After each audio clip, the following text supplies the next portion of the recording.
Bismillahirrahmanirrahim. Dear students, Assalamu alaikum and welcome to Paradise College.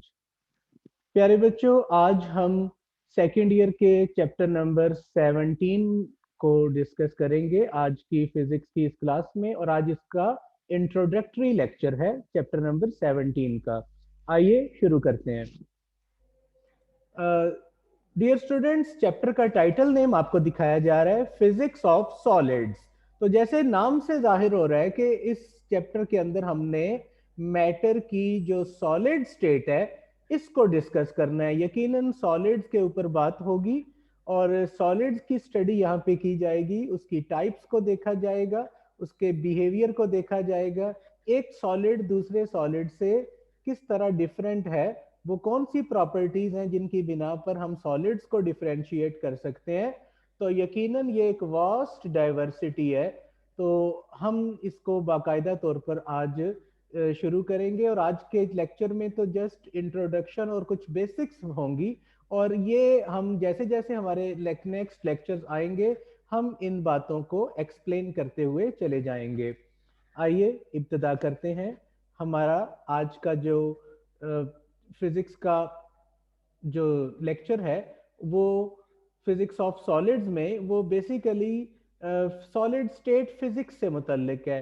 तो ये physics की एक ब्रांच है बेसिकली। तो इसकी डेफिनेशन मैं आपको बता रहा हूं कि branch of physics which deals with the structure and properties. तो प्यारे बच्चों, ये फिजिक्स की वो ब्रांच है जो दो चीजों पर डिस्कस करती है, नंबर वन स्ट्रक्चर और नंबर टू प्रॉपर्टीज। ठीक है, स्ट्रक्चर और प्रॉपर्टीज किसकी? मटेरियल की, जब वो सॉलिड स्टेट में हो। अब हम जानते हैं कि तमाम सॉलिड्स का स्ट्रक्चर एक जैसा नहीं है और तमाम एक जैसी प्रॉपर्टीज नहीं रखते। कुछ सॉलिड्स अच्छे कंडक्टर हैं, कुछ बिल्कुल कंडक्ट नहीं करते, बाज की लचक बहुत ज्यादा है, बाज में बिल्कुल नहीं है, कुछ आसानी से ब्रेकेबल है और कुछ को ब्रेक करना बहुत मुश्किल है, जैसे कि डायमंड। ठीक है, रिजिडिटी, उनकी लस्चर, उनमें पैदा होने वाली चमक, और ये तमाम सॉलिड्स में एक जैसी नहीं है। बहरहाल फिजिक्स की वो ब्रांच जिसमें हम मटेरियल की सॉलिड स्टेट को डिस्कस करेंगे और स्पेशली उनमें ये दो चीजों को डिस्कस किया जाएगा, यानी स्ट्रक्चर और उसकी प्रॉपर्टीज। डियर स्टूडेंट्स, अब हम अपनी बात की तरफ नेक्स्ट आ रहे हैं कि सॉलिड्स क्या हैं। सबसे पहले तो सॉलिड का पता होना चाहिए। सॉलिड बच्चों ऐसा मटेरियल है या ऐसा सब्सटेंस है जिनके अंदर दो चीजें डेफिनेट होती हैं, यानी सॉलिड में शेप और वॉल्यूम दोनों चीजें डेफिनेट होती हैं। यानी सॉलिड के बारे में कहते हैं कि ऐसा सब्सटेंस या ऐसा material which possess definite shape and definite volume। अब आप जरा देखें, अगर हम पानी की बात करते हैं तो जिस पानी को हम पीते हैं ये लिक्विड स्टेट में है। तो लिक्विड की क्या पहचान है या लिक्विड के बारे में हम क्या कहते हैं कि लिक्विड की अपनी कोई डेफिनेट शेप नहीं होती। अगर आप उसे ग्लास में रखते हैं तो ग्लास की शेप इख्तियार कर लेता है, अगर हम बॉटल में डालते हैं बॉटल की शेप, लेकिन उसका वॉल्यूम डेफिनेट होता है। यानी 1 लीटर अगर दूध है तो वो ग्लास में भी, बोतल में भी या किसी बाल्टी में उसके वॉल्यूम में चेंज नहीं आएगा, लेकिन शेप उसकी डेफिनेट नहीं होगी। लेकिन बच्चों, जब उसी पानी को हम बर्फ में कन्वर्ट करेंगे, सॉलिडिफाई होगा, तो देन वो जिस चीज में आप उसे फ्रीज करेंगे वो उस चीज की शक्ल को इख्तियार किए रखेगा। कब तक? जब तक वो बर्फ की हालत में रहता है, यानी सॉलिड की स्टेट में रहता है, तो उसकी शेप और उसका वॉल्यूम दोनों ही डेफिनेट होते हैं। ठीक है, और ये सॉलिड की बेसिक डेफिनेशन थी। अब हम टाइप्स ऑफ सॉलिड्स को यहाँ पे आपके सामने बताने लगे हैं। देखिए, आपकी बुक के अकॉर्डिंग हम अगर बात को लेके आए कि in solid there are following properties which differ from one to another. इसमें हार्डनेस है, सबकी एक जैसी नहीं है। डक्टिलिटी क्या है, ये हम इस चैप्टर के अंदर इसको देखेंगे। डक्टाइल सब्सटेंस क्या होते हैं, डक्टिलिटी क्या है, मेलिएबिलिटी क्या है, कंडक्टिविटी से आप वाकिफ हैं चैप्टर नंबर 13 में, और लस्चर यानी कि चमक, और मैग्नेटाइजेशन। अब हम ये बात तो कॉमनली जानते हैं कि स्टील जो है वो ज्यादा इलास्टिक है, तो क्यों है? आयरन जो है वो हाईली मैग्नेटिक है, तो क्यों है? ठीक है, यानी आयरन को आसानी से मैग्नेटाइज और डीमैग्नेटाइज किया जा सकता है। कॉपर एक बहुत अच्छा कंडक्टर है, ठीक है। तो इसी तरह वुड जो है वो ना तो अच्छी कंडक्टर है, ना उसमें मैग्नेटाइजेशन है, और ना उसमें कोई जो है वो लस्टर है। तो ये क्या वजह है कि जिसकी बिना पर एक सॉलिड दूसरे से डिफरेंट है? कुछ प्रॉपर्टीज हमने आपको दिखाई हैं, ठीक है। तो ये इनकी बारी इस चैप्टर में मुख्तलिफ जगहों पे आएगी जब हम इन बातों की डिटेल में जाएंगे। आज के लेक्चर में तो हम इनकी बेसिक्स को देख रहे हैं। मैं ये नेक्स्ट स्लाइड पे इसको लेके जा रहा हूं, आप प्लीज इसका जल्दी से स्क्रीनशॉट ले लीजिए।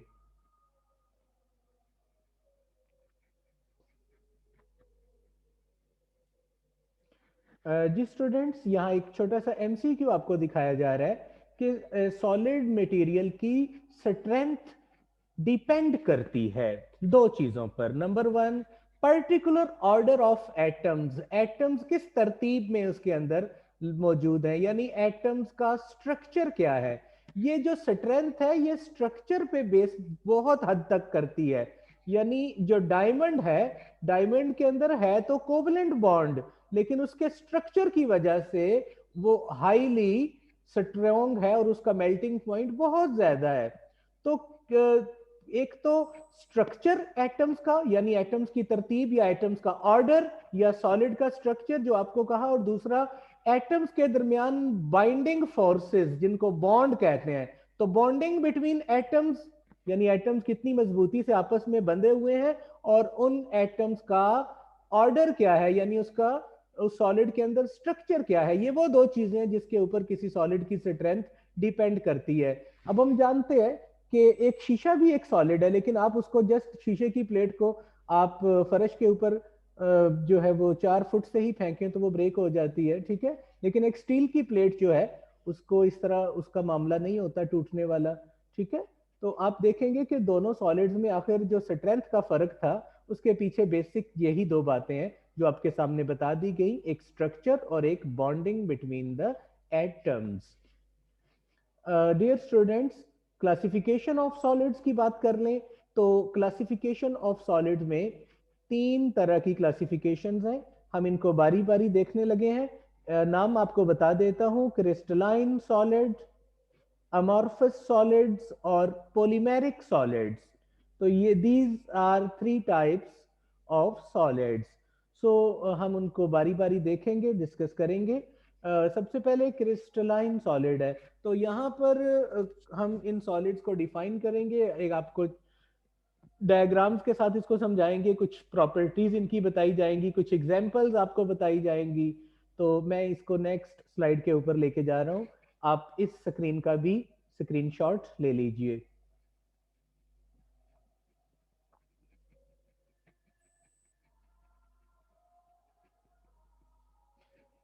सबसे पहले क्रिस्टलाइन सॉलिड्स। बच्चों, क्रिस्टलाइन सॉलिड्स के बारे में कहा जाता है कि in crystalline solid there is a regular arrangement of molecules and atoms. देखें, सॉलिड्स ऐसे हैं जिनमें एटम्स या मॉलिक्यूल्स या आयंस भी हो सकते हैं, ठीक है।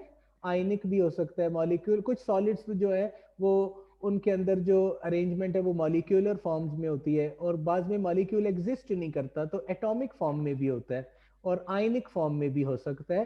तो इनमें एटम्स की या मॉलिक्यूल्स की जो तरतीब है वो रेगुलर अरेंजमेंट से होती है। मींस कि उसमें एक पैटर्न पाया जाता है, एक खास ऑर्डर पाया जाता है। जिस तरह बच्चे एग्जामिनेशन सेंटर में जब बैठते हैं तो आप देखते हैं कि उन बच्चों को जब पेपर के लिए बिठाया जाता है तो हम कहते हैं कि बच्चे एक खास ऑर्डर में बैठे हुए हैं। उनके लेफ्ट राइट जो दूसरी चेयर्स लगी हैं उनके दरमियान एक खास पैटर्न है और एक खास डिस्टेंस है जिससे वो रिपीट हो रहे होते हैं। यानी उसमें कोई डिसऑर्डरनेस नहीं है, उसमें एक ऑर्डर्ड वैल्यू पाई जाती है। बिल्कुल इसी तरह अगर सॉलिड में neighbours of every molecule are arranged in a regular pattern that is constant throughout the crystal, यानी एटम्स हो मॉलिक्यूल्स हो उनमें उनके जो नेबर्स हैं उनके साथ उनकी अरेंजमेंट एक रेगुलर पैटर्न के साथ होती है। So we can say there is a ordered structure exist in crystalline solid. मैं यहाँ आपको डायग्राम से भी इसको दिखाने की कोशिश करता हूँ। जैसे ये एक क्रिस्टलाइन सॉलिड को आपको एक प्लेन में दिखाया है, हालांकि ये 3 डायमेंशनल स्ट्रक्चर है, मैं वो भी आपको अभी दिखा दूंगा।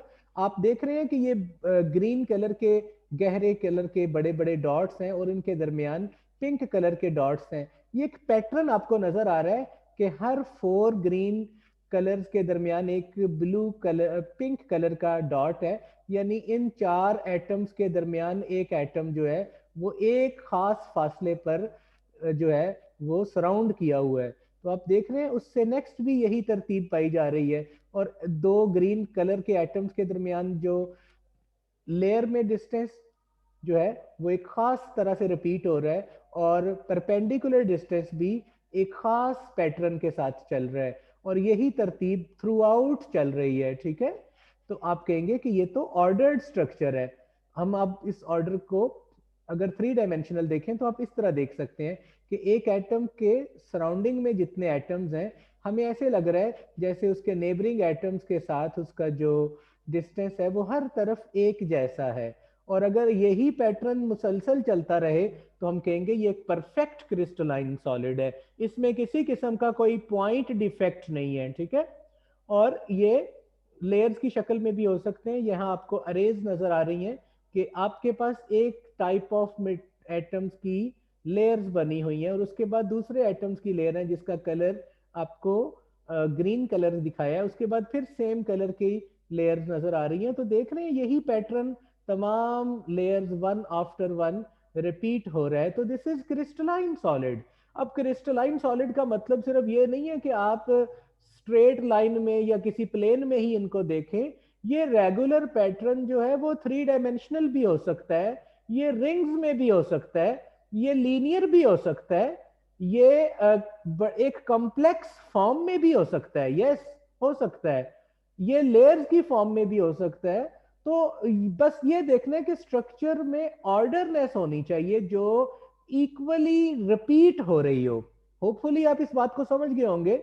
मैं इसको आपको कहता हूं कि आप इसका स्क्रीनशॉट ले लें। मैं नेक्स्ट डायग्राम पे नेक्स्ट स्लाइड पे आपको एक डायग्राम दिखाता हूं जिसमें हम ग्रेफाइट और डायमंड को देखेंगे कि वो भी किस तरह से क्रिस्टलाइन है। हालांकि उनका स्ट्रक्चर जो है वो कोई स्ट्रेट लाइन में या सीधा सीधा क्यूबिकल नहीं है। तो जरूरी नहीं है कि अक्सर बच्चे समझते हैं कि शायद क्रिस्टल के लिए क्यूब का बनना जरूरी है, ऐसी बात नहीं है, या क्रिस्टल जो है उसमें सीधी सीधी लेयर्स हो, ऐसा नहीं है, ये रिंग लाइक स्ट्रक्चर भी हो सकते हैं। आइए मैं इसको नेक्स्ट स्लाइड के ऊपर लेके चलता हूं। बच्चों इस तरफ आपको ग्रेफाइट का एक स्ट्रक्चर दिखाया गया। आप जानते हैं ग्रेफाइट एक एलोट्रॉप है कार्बन की, और इसी तरह डायमंड जो है ये भी कार्बन की एलोट्रॉप है।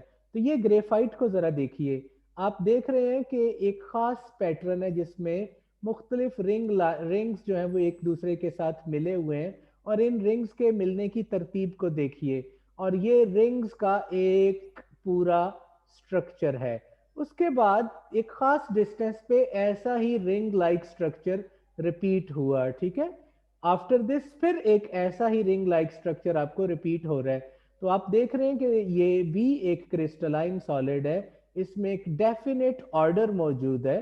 ठीक है, सो इसी तरह ये डायमंड है, तो डायमंड में आप देख रहे हैं कि ये वाला पैटर्न जो है, एक कार्बन जो है उसके सराउंडिंग में ये चारों तरफ जो बॉन्ड आपको नजर आ रहे हैं, यही स्ट्रक्चर आपको पूरे मटेरियल में एक जैसी अरेंजमेंट के साथ रिपीट होता हुआ नजर आ रहा है।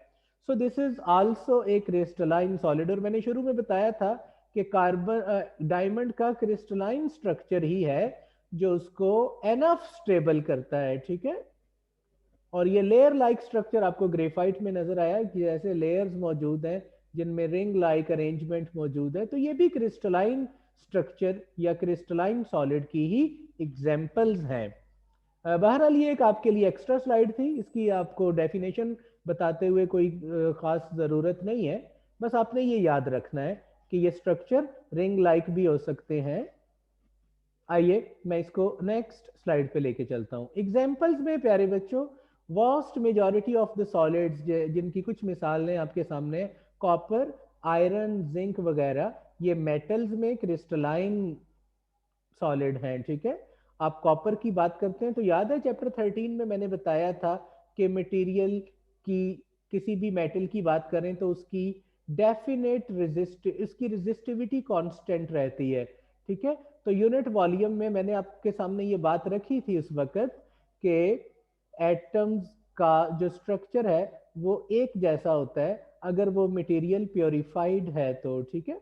बहरहाल ये चैप्टर 13 में आप इन बातों को डिस्कस कर चुके हैं। इसी तरह आयनिक कंपाउंड में सोडियम क्लोराइड की एक बड़ी कॉमन मिसाल है जिसका केमिस्ट्री के अंदर आपने क्यूबिकल स्ट्रक्चर पढ़ा भी है, ठीक है, जिसमें Na और Cl के आयन्स जो हैं वो एक दूसरे के साथ मिले होते हैं और एक क्यूबिकल स्ट्रक्चर बनाते हैं।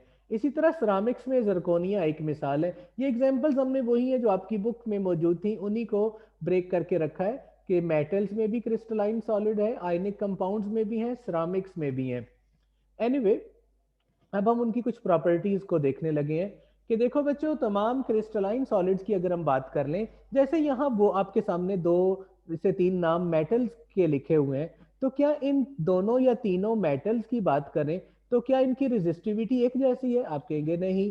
कंडक्टिविटी नहीं, इलास्टिसिटी नहीं, हार्डनेस नहीं, इनमें पैदा होने वाली चमक नहीं, इनको फेंकें या इनको आपस में टकराएं तो पैदा होने वाली आवाज, इनकी एटम्स की वाइब्रेशन, कुछ भी नहीं। इवन के इनका स्ट्रक्चर भी एक जैसा नहीं और इनकी स्टेबिलिटी भी एक जैसी नहीं। इसका मतलब है तो ये मेटल। अगर हम सिर्फ मेटल के ही सॉलिड्स की बात करते हैं, क्रिस्टलाइन की बात कर रहे हैं, तो भी तमाम क्रिस्टलाइन सॉलिड भी एक जैसे नहीं है। इसका मतलब है कि एटम्स, मॉलिक्यूल्स या आयन हो, उनके दरमियान जो inter atomic inter planar spacing है जो एक जैसी नहीं है। तो आपको फर्स्ट ईयर में पढ़ाया गया था कि एक्सरे की डाइफ्रैक्शन बेसिकली ये काम करती है। एक्सरे की डाइफ्रैक्शन से आप इंटर एटॉमिक जो प्लेनर डिस्टेंस है या डिस्टेंस बिटवीन प्लेन्स या एजेस के दरमियान जो फासला है वो कैलकुलेट कर सकते हैं। और ब्रैग्स इक्वेशन आपको याद होगी इस सिचुएशन में। ब्रैग्स इक्वेशन आपको याद होगी कि 2d sin theta is equal to n lambda, जिसकी मदद से आप इसको फाइंड करते थे ऑर्डर ऑफ डाइफ्रैक्शन को लेकर और आपके पास जो ग्लांसिंग एंगल है। तो फिलहाल चूंकि ये हमारा सब्जेक्ट नहीं है, मैं यहाँ पे कोई आपको कोई असाइनमेंट नहीं दे रहा कि आप मुझे इंटरप्लेनर स्पेसिंग फाइंड करके बताएं। हाँ, नेक्स्ट लेक्चर जब हमारे आएंगे तो आपके साथ इस तरह के क्वेश्चंस रखे जाएंगे कि जिसमें आपने इन चीज़ों को बताना होगा। बहरहाल ये एक पहली इंफॉर्मेशन हुई इसके बारे में कि आप अरेंजमेंट ऑफ एटम, मॉलिक्यूल या आयन को क्रिस्टलाइन सॉलिड में स्टडी कर सकते हैं और ये तमाम क्रिस्टलाइन सॉलिड में एक जैसा नहीं आएगा, यकीनन इनमें डिफरेंस आएगा। नेक्स्ट में देखिए, एटम्स हो, मॉलिक्यूल्स हो, आयन हो, क्रिस्टल में आर नॉट स्टैटिक। बेटा ये नेचर की एक तकसीम है, this is an inherent property. You can say कि अगर मैं यहाँ पे आपके सामने एक क्रिस्टल स्ट्रक्चर वक्ती तौर पर ड्रॉ करता हूँ और मैं ये कहता हूँ कि क्रिस्टल स्ट्रक्चर में एक एटम है, मैं जस्ट इसको 1 से 2 लेयर्स में दिखाने लगा हूँ जिसको मैं बाद में इरेज कर दूंगा। जैसे आप देख रहे हैं कि ये चंद एटम्स एक क्रिस्टल स्ट्रक्चर में सिर्फ एक्स वाई प्लेन में दिखा रहे हैं, हम इन्हें 3D में नहीं दिखा रहे, ठीक है। तो आपके सामने ये एटम्स जो है इनकी लेयर्स मौजूद है और इन लेयर्स में आपको ऐसा ही लग रहा है यकीनन कि जैसे इनके दरमियान जो डिस्टेंस है वो थ्रू आउट कॉन्स्टेंट है, ठीक है। आगे पीछे लेफ्ट राइट हर तरफ इनका डिस्टेंस कांस्टेंट के साथ हम इसको दिखा रहे हैं। हालांकि मैंने आपको पहले बताया डिस्टेंस जो है वो ये इसका स्ट्रक्चर क्यूबिकल या स्ट्रेट या लीनियर होना या सिर्फ लाइन में होना जरूरी नहीं है। बहरहाल एक बात याद रखिएगा कि ये एटम्स भी बच्चों अपनी जगह पे स्टैटिक नहीं है, ठीक है, बल्कि हर एटम अपनी पोजीशन के आगे और पीछे वाइब्रेट करता है, ठीक है। तो ये उनकी नेचर की प्रॉपर्टी है कि हर एटम अपनी पोजीशन के आगे पीछे यानी टू एंड फ्रो वाइब्रेट करता है, ओके। लेकिन ये वाइब्रेशन एक खास फ्रीक्वेंसी पर होती है और इनको आप कभी भी अपने फिजिकल टच से फील नहीं कर सकते, ठीक है। तो तमाम एटम्स अपनी जगह पे वाइब्रेट, इसका मतलब है एटम्स के दरमियान जो ऑक्युपाइड जगह है, जो ऑक्युपाइड स्पेस है, ये स्पेस भी दरमियान में इन एटम्स की वाइब्रेशन से जो है वो ऑक्यूपाई होती रहती है, लेकिन ये एटम आपस में नहीं टकराते नॉर्मल सिचुएशन में, ठीक है। तमाम एटम अपनी जगह पे वाइब्रेट कर रहे हैं। बहरहाल they are not static actually but vibrate about their equilibrium position. और बच्चों अब मैं इसको इरेज करने लगा हूं, इसकी अब जरूरत नहीं है, ये जस्ट बताना था कि तमाम एटम अपनी जगह पर वाइब्रेट करते हैं और उनकी वाइब्रेशन कहलाती है करेक्टरिस्टिक वाइब्रेशन। अब डियर स्टूडेंट्स देखिएगा, उन एटम्स की वाइब्रेशन का एम्पलीट्यूड डिपेंड करता है टेम्परेचर पे, यानी जब हम टेम्परेचर इंक्रीज करेंगे तो वाइब्रेशनल एम्पलीट्यूड इंक्रीज करेगा। जरा देखिए, अब मैं इसको आपके सामने दिखाता हूं। अब मैं सिर्फ एक एटम बनाऊंगा क्रिस्टल में, सारी क्रिस्टल को दोबारा से उसके लेयर्स को दिखाने की जरूरत नहीं है कि ये क्रिस्टल में एक एटम है जो अपनी पोजीशन के आगे और पीछे वाइब्रेट कर रहा है, तो ये इसका एक वाइब्रेशनल एम्पलीट्यूड है। हम अब क्या करेंगे, अगर आप ये कहते हैं कि इस मटेरियल को हीट अप करते जाएं तो इसकी वाइब्रेशन का एम्पलीट्यूड पहले से ज्यादा हो जाएगा, और जैसे जैसे टेम्परेचर बढ़ता जाएगा एटम्स की वाइब्रेशनल काइनेटिक एनर्जी बढ़ती जाएगी और एटम लार्ज एम्पलीट्यूड के साथ वाइब्रेट करेंगे, ठीक है। इसका मतलब है करेक्टरिस्टिक वाइब्रेशन का एम्पलीट्यूड टेम्परेचर के बढ़ाने से बढ़ता जाता है। यहां पर अब एक सवाल पैदा होता है कि जब एटम्स का वाइब्रेशनल एम्पलीट्यूड बढ़ता जाएगा तो क्या क्रिस्टल स्ट्रक्चर को बरकरार रखना मुश्किल नहीं हो जाएगा? बिल्कुल ऐसे ही है, लेकिन उससे पहले एक बात और जान लें कि आखिर वो कौन सा ऐसा मैकेनिज्म है कि जिसके अंदर एटम्स तो वाइब्रेट कर रहे हैं लेकिन फिर भी क्रिस्टल में जुड़े हुए हैं। तो प्यारे बच्चों, यहाँ पे एक फोर्स का आपको तारुफ कराया जा रहा है। ये बात तो मैं आपके सामने कर चुका हूं कि एवरेज एटॉमिक पोजीशंस हैं जो परफेक्टली ऑर्डर्ड है ओवर लॉन्ग डिस्टेंसेस तक, ठीक है। ये कुछ क्रिस्टल बहुत बड़ी साइज की भी होती हैं, तो ये लॉन्ग डिस्टेंसेस तक भी परफेक्टली ऑर्डर्ड रहती हैं। एक फोर्स है यहां पर जिसका नाम है कोहेसिव फोर्स। हम अपने नेक्स्ट लेक्चर्स में इस फोर्स के ऊपर डिटेल से बात करेंगे और इस फोर्स की एग्जिस्टेंस के हवाले से बात करेंगे। यहां पर फिलहाल आपने याद रखना है कि इस फोर्स का नाम है कोहेसिव फोर्स, जो बांध के रखती है एटम्स को, मॉलिक्यूल्स को और आयंस को क्रिस्टलाइन सॉलिड के अंदर, और इनके स्ट्रक्चर को मेंटेन करके रखती है इन स्पाइट ऑफ का मतलब है के बावजूद। जैसे मैंने अभी बताया कि तमाम एटम अपनी जगह पे वाइब्रेट करते हैं, जैसे ये लिखा है कि ये तो स्टैटिक नहीं है, तो स्टैटिक नहीं है उसके बावजूद अपने क्रिस्टल स्ट्रक्चर को छोड़ते नहीं है, यानी ये फोर्स एटम्स को एक खास डिस्टेंस से ज्यादा करीब भी नहीं आने देती, और अगर आप उनके दरमियान डिस्टेंस को बढ़ाते हैं तो ये फोर्स वापसी पर, यानी ये फोर्स जो है वो उनको वापस अपनी जगह पर लाती है। मींस के आप ये कह सकते हैं कि ये फोर्स ना तो डिस्टेंस को के बढ़ाने की फेवर में है ना उसके कम करने की फेवर में। हालांकि एक्सटर्नल फोर्स की वजह से आप एटम्स के अंदर जो है वो डिफॉर्मेशन पैदा कर सकते हैं, तो उस वहां पर अब जो रिस्टोरिंग फोर्स का जिक्र आएगा अगली लेक्चर्स में, अप्लाइड एक्सटर्नल फोर्स का जिक्र आएगा, लेकिन यहां मैं आपको बता रहा हूं ये वो फोर्स है जो एटम्स को एक ऑर्डर्ड स्ट्रक्चर में बांध के रखती है उनकी वाइब्रेशन के बावजूद। जी स्टूडेंट्स, आप इस स्लाइड का भी स्क्रीनशॉट ले लीजिए, मैं इससे नेक्स्ट बात आपके सामने अगली स्लाइड में रखूंगा।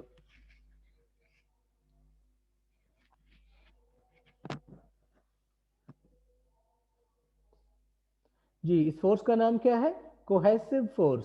हम नेक्स्ट लेक्चर में कोहेसिव फोर्स और एडहेसिव फोर्स के बारे में डिफरेंशिएशन आपके सामने रखेंगे। यहाँ पर एक बात और आपको बताई जा रही है, for every crystal, her crystal के लिए however there is a temperature at which vibrations becomes so great। एक टाइम देखें, अभी हमने क्या बात की थी कि टेम्परेचर बढ़ाने पे एटम्स की वाइब्रेशनल काइनेटिक एनर्जी बढ़ती है और उनका वाइब्रेशन का एम्पलीट्यूड बढ़ता है। तो टेम्परेचर बढ़ाते जाएं, एक वक्त आएगा कि वाइब्रेशन इस कदर बढ़ जाएंगी इस कदर ज्यादा हो जाएंगी कि कोहेसिव फोर्स फिर उस स्ट्रक्चर को मेंटेन नहीं कर पाएगी, यानी एम्पलीट्यूड इतना बढ़ जाएगा कि वो एक खास लिमिट से बढ़ जाएगा और स्ट्रक्चर सडनली ब्रेक्स अप, और वो स्ट्रक्चर ब्रेक हो जाएगा, यानी उसमें अब ऑर्डर नहीं रहेगा।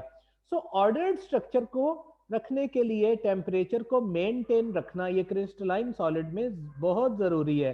हाँ, ये बात जरूरी है समझनी कि वो लिमिट तमाम सॉलिड्स में एक जैसी नहीं है। जैसे चीनी की क्रिस्टल, जिसकी बड़ी आसान मिसाल दी जाती है कि चीनी की क्रिस्टल जो क्रिस्टलाइजेशन के प्रोसेस से प्रिपेयर होती है, आप जानते हैं, अगर उसको तवे पे रखें तो आधे मिनट से पहले वो पिघल जाएगी बहुत जल्दी। लेकिन एक पीस ऑफ मेटल है, जिस वो भी क्रिस्टलाइन सॉलिड है, लेकिन वो इतनी जल्दी मेल्ट नहीं होगा चाहे उसे आग में डायरेक्टली रख दें आप चूल्हे पे। तो आपने देखा कि शुरू में हमने बात की थी कि तमाम सॉलिड्स की स्ट्रेंथ एक जैसी नहीं है, क्योंकि स्ट्रक्चर और बॉन्डिंग ये दो चीजें तय करेंगी कि कौन सा सॉलिड कितना ज्यादा स्ट्रॉन्ग है, यानी किसकी स्ट्रेंथ ज्यादा है। बहरहाल स्ट्रेंथ जितनी भी हो, हर मटेरियल के लिए एक डेफिनेट टेम्परेचर है जिस टेम्परेचर पर आकर उसका स्ट्रक्चर ब्रेक हो जाता है, चाहे वो एक सख्त तरीन मटेरियल डायमंड ही क्यों ना हो। जी बिल्कुल ऐसे ही है, हर चीज का एक मेल्टिंग पॉइंट है, तो यहाँ पे आके सॉलिड मेल्ट हो जाता है। और एक और बात सॉलिड क्रिस्टलाइन सॉलिड के लिए कि बच्चों क्रिस्टलाइन सॉलिड का डेफिनेट मेल्टिंग पॉइंट है, यानी एक डिफाइंड मेल्टिंग पॉइंट है। ये नहीं है कि कभी ज्यादा टेम्परेचर पे मेल्ट हो, कभी कम पे, कम क्वांटिटी में ज्यादा क्वांटिटी में, ऐसे नहीं। जब तक वो क्रिस्टलाइन सॉलिड है, यानी उसके अंदर क्रिस्टल स्ट्रक्चर मौजूद है, उसका मेल्टिंग पॉइंट एक डेफिनेट मेल्टिंग पॉइंट होगा। ये भी क्रिस्टलाइन सॉलिड की प्रॉपर्टीज में से एक इंपॉर्टेंट प्रॉपर्टी है।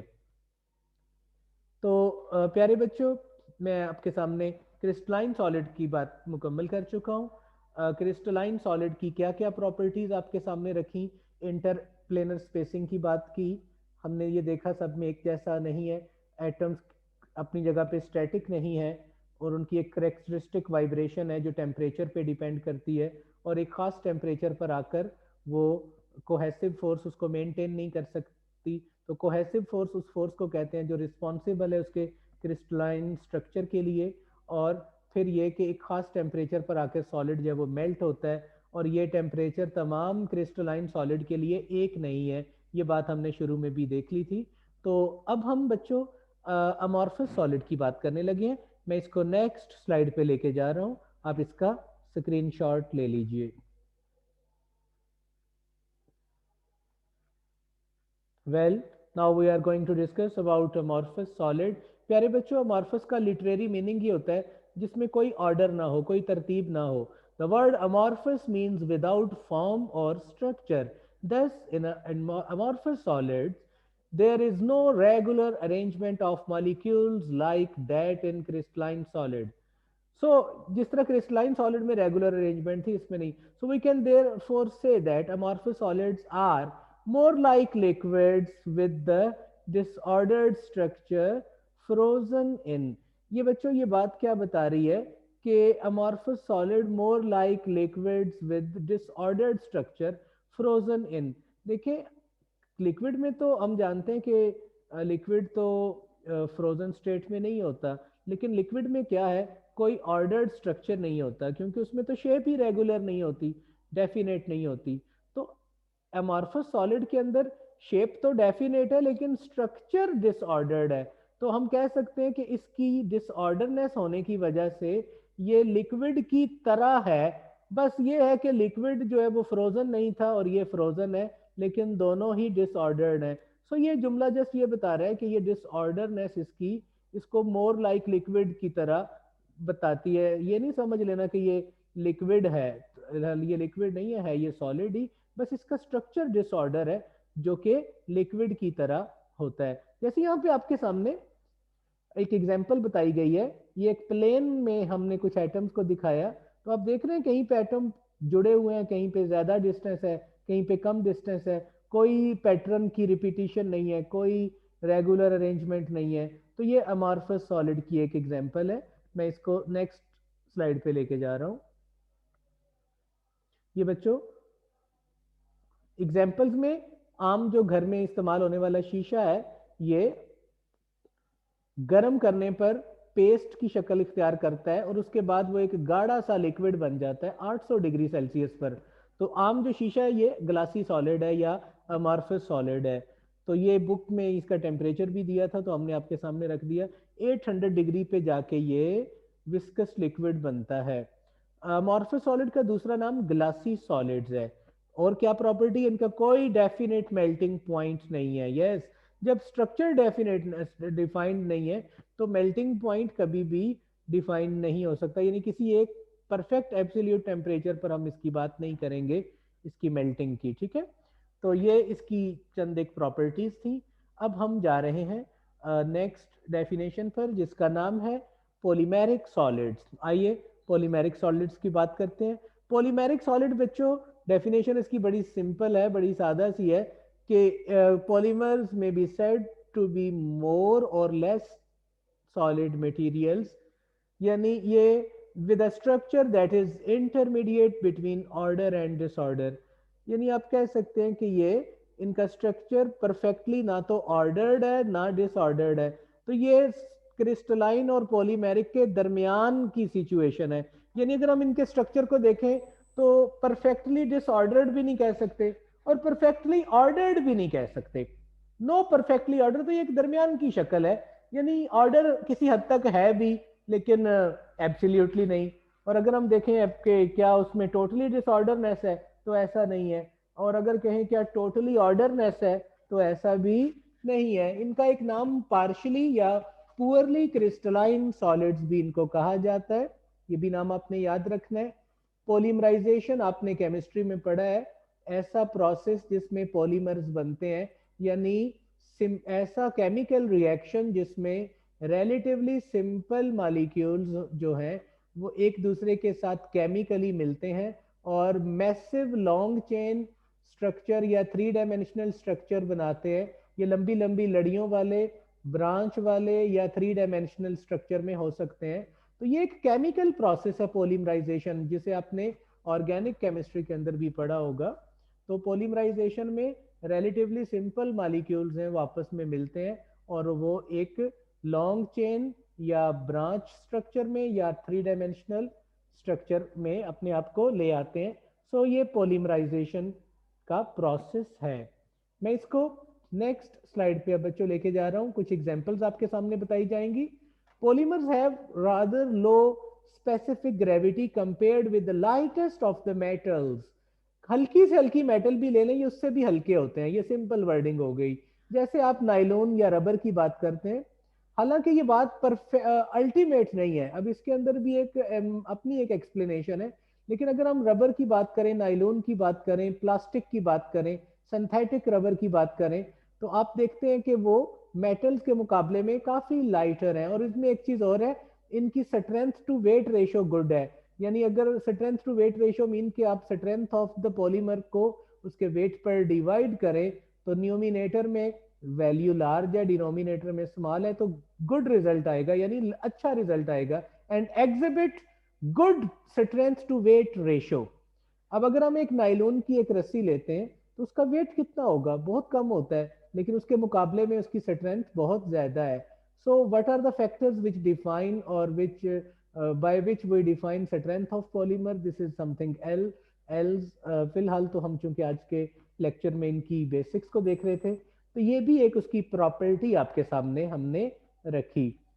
नेक्स्ट देखें इनको, इनमें आमतौर पर ये पॉलीमर मुकम्मल तौर पर या होली और part of the chemical combination, ज्यादातर तो कार्बन, ऑक्सीजन, हाइड्रोजन, नाइट्रोजन और दूसरे मेटेलिक और नॉन मेटेलिक एलिमेंट्स इसमें मौजूद हो सकते हैं, जैसे पॉलीथीन, पॉलीस्ट्रीन, नाइलोन वगैरह मिसालें दी हैं। तो इसके अंदर कॉम्बिनेशन में हाइड्रोकार्बन तो हैं ही, ऑक्सीजन, नाइट्रोजन, इनके मुख्तलिफ डेरिवेटिव्स भी इवन के शामिल हो सकते हैं और मेटेलिक और नॉन मेटेलिक एलिमेंट्स इसमें शामिल हो सकते हैं। तो पॉलीमर सिर्फ हाइड्रोकार्बन ही नहीं है। जैसे नेचुरल रबर की एक मिसाल दी है और ये प्योरली स्टेट में इंटायरली हाइड्रोकार्बन है, कार्बन और हाइड्रोजन का है और ये इसका फॉर्मूला लिखा है C5H6N। बच्चों आज का हमारा जो लेक्चर था वो बुनियादी इंट्रोडक्शन पे था। तो आज आपके सामने जो टाइप्स ऑफ सॉलिड्स की बात की है, आपने इनको अच्छे से अपने माइंड में बिठाना है। नेक्स्ट हम क्रिस्टल लैटिस पर और यूनिट सेल पे बात करेंगे। तो ये वही बातें जो हैं वो यही बातें आपके लेक्चर में रिपीट होंगी और फिर एक के साथ दूसरी चीज़ जो है वो लिंक होती है। सो आपने इसको बहुत अच्छे से अंडरस्टैंड करना है। Wish you very best of luck. Allah हाफिज़।